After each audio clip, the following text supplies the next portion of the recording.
BD5 Pilot with you on a Saturday morning out at the Hillsboro hangar, and let's see what I'm working on today. First off, I got Nico with me again, so he's my mascot guarding the plane today. And I'm in the midst of cutting different various aluminum parts out. So one of the pieces I've measured and cut for is right there where the mufflers, those canisters, pass through that bulkhead. I've designed and made this little mounting flange, and the reason I'm going to do that is right over here. This silicone material I'm going to cut out, and then this is going to be cut undersize, so when the muffler passes through there, I'll have a little bit of padding to keep it from rubbing against the aluminum, and so it'll help with sound deadening, help with chafing, and also help with the temperature, since that's a high temperature silicone material that gets used inside of cowlings. And this is also going to be the material I use for firming up the intake plenum. So I've got that mounting piece cut out and placed in, drill holes put in.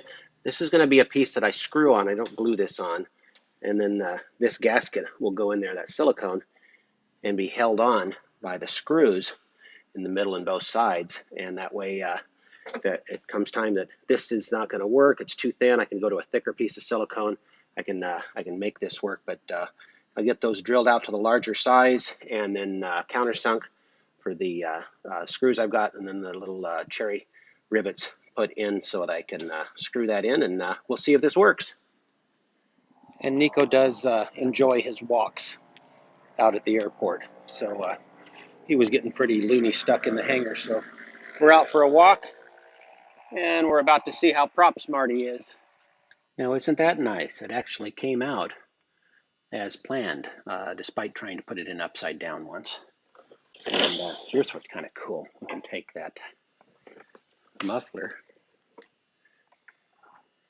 and show that it's a nice snug little fit in there that will keep it from chafing. And I've got Jason Doran taking some temperature readings off of another engine he's going to be test running soon, so I'm going to find out what the temperatures will be at the end of that canister. I've pulled the gascolator off, and what I'm going to try out first is I'm going to take and make a little doubler to fit in and see if that gives me enough rigidity that thing doesn't bounce around a lot. If it doesn't, I'm going to have to do a different design on how I do that. So working on the bracing and the doubler for the gascolator.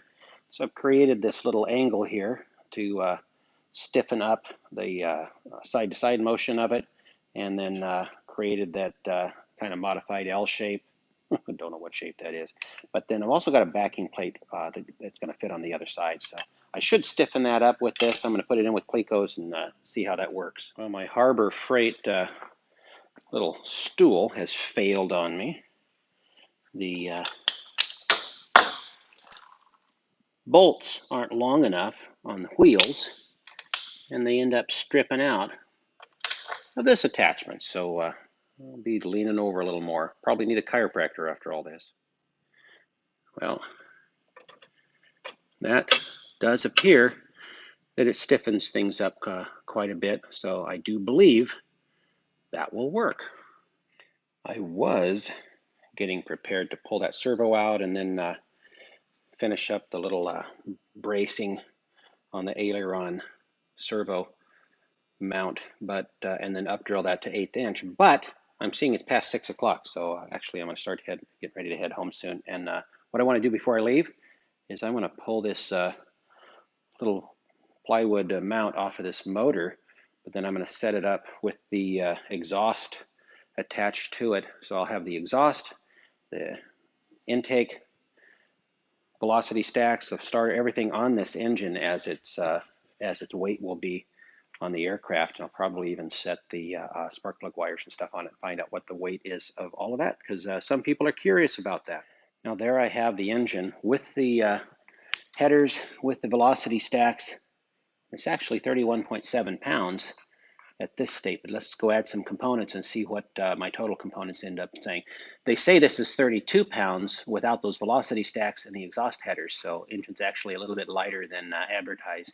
And there, I've got the canisters on, the exhaust canisters on now, with the little spring clips, little Teflon holders, and we've got 34.2 pounds in this configuration right now. Let me put the ignition parts on. And you can see I've merely set the ignition components onto the everything I've got here, but my total ending weight is 35.8 pounds with that engine in the configuration to run. I don't think these foam things weigh anything, and they don't. 35.8 pounds is the complete engine ready to just hook fuel up to and run. So I'm still quite impressed. ZDZ500B4-J.